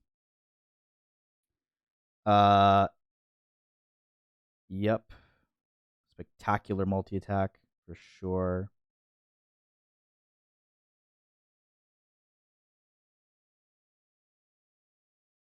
When it's seriously wounded, a dragon hightails it. Its life is too valuable to risk on foes. Yeah, for sure.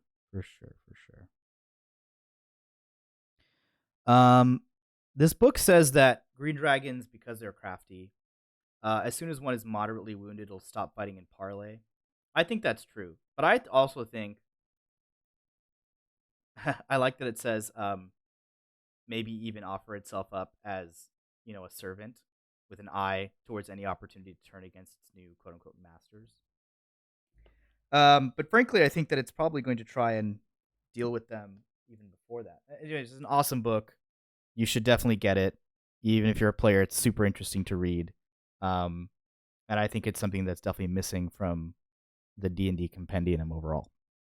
So, The Monsters Know What They're Doing, Combat Tactics for Dungeon Masters by Keith Amon. Awesome book. All right, cool. So, oh, whoa. I don't know where we went. There we go. So that's pretty good for tactics. I would like to order these in some way so that they're easier to use, but I think this is fine. I can do that later. Cool. So its primary thing is this. Swoop in from the air, pick off people with its attacks. Right?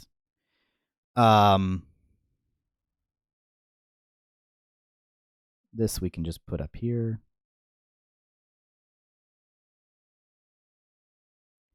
And then, just to finish this up, it will focus fire the weakest people. It will try to charm untanky, unwise types. And it will try to use roots to make people vulnerable to the attack. True. Cool. All right. Well, let's see what happens. We're going to prep again on Tuesday. We're coming about to the end of the stream. He's releasing Live to Tell the Tale as well for player. No fucking way. Really? That's awesome. I did not know about that at all. Now I want to look that up. Let's spend a couple more minutes talking about that. Live to Tell the Tale. Keith Amon. No fucking way. That's great. You should get that book. I mean, I'm going to get that book for sure. Let's look it up. Let's look it up. Let's look it up. It's exciting. Ah. Yeah, it was really cool. It started out as a blog where he started posting about monster tactics, and then he was like, oh, people like this. I should turn it into a book. And it's a beautiful book. The hardcover is really, really cool. I don't even know if he sells it in paperback. 77-page ebook that examines combat roles, class features, party composition, positioning, debilitating conditions, attacking combos, action economy. Wow. And how to run away. This is cool. If you're a dungeon master with a group of new players, buy a copy and share it with them. Although it's a PDF download, it's formatted to be printed as a booklet. This is not a book about how to create a fully optimized character, just the opposite. Real role players are my people. If you want to create an idiot savant, I wholly support that. Do what you love. But you have to keep them alive. Viability doesn't depend on stats, it depends on behavior. True that. How to get the most from your creation in combat. Awesome. Ability contours. Oh, I love game designery terms that people come up with. Love it. Makes everything sound so official. Understanding ability contours, certain styles of fighting. Certain combination of high scores favor certain styles of fighting. True. What matters is that if your character's ability scores or their class and fighting style are at odds, your character won't be as effective in combat. Very true. The front line, strength and con. Shock attire, strength and dex. Skirmisher, the marksman. Yeah, man. This is awesome. Super, super cool. Where can you buy it? Spy and Owl, fully revised, new edition, Live to Tell the Tale. Pre-order from your favorite independent bookseller. Well, they're not an independent bookseller. Hardcover, July 7th, 2020. Buy it, people. Super worth it. I'm sure. He is great. And if you're a DM or you're just interested in monsters in general and tactics, we've been talking about them forever. Fucking yeah, dude. This is awesome. Thank you for letting me know about that. Yeah. This is dope. Should I buy a PDF or hardcover? I mean, I would like to have the hardcover just on my bookshelf because I'm building up a D&D bookshelf and I think this belongs on there. But I think I might buy the PDF. Can you buy the PDF? How do you do that? How you do that?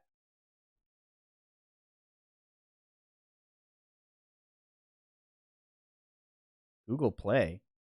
What? Oh, iBooks.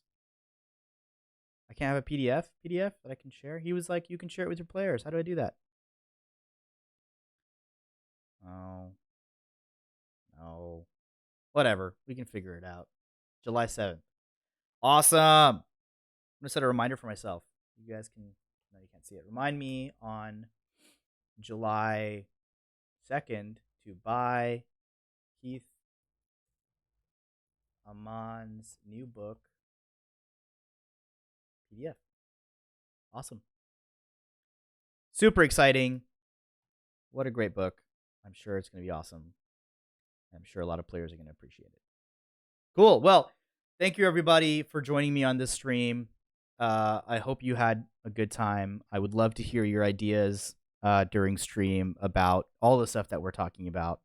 Like I said, Tuesday, we're going to be hopefully AVing or video conferencing into the stream the player that is joining us on next Wednesday's session. And we can come up with ways in which we can reintroduce his character from the depths of hell. So look out for that. That'll be super fun. 7 p.m. on Tuesday nights. Be there. Just to read it so you guys can remember, this stream is all about being creative together. It's all about working together and really feeling out what it's like to work creatively with someone else and exchange ideas and feel inspired and contribute. So again, if you're lurking, keep lurking. Totally cool. If you have ideas or something catches your ear or you have a weird thought, throw it in the chat and we will do something with it. So thank you again for tuning in. Go visit some friends of mine. Go visit Gaming Brew. Go visit Nerd Strong. If you need to get a workout in and you like rolling dice, go visit Rebecca Scott, who is an awesome streamer who streamed my company's game. Go visit any small streamer. Go support them. All right. Thank you, everybody. I will catch you on Tuesday at 7 o'clock, and we will do some more prep. See you later.